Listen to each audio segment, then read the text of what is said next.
ano nai khai tongo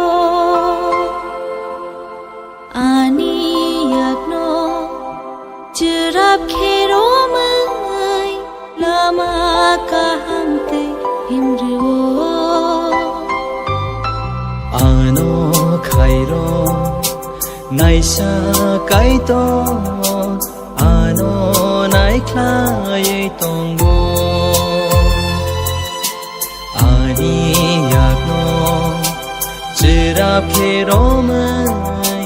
lama kaham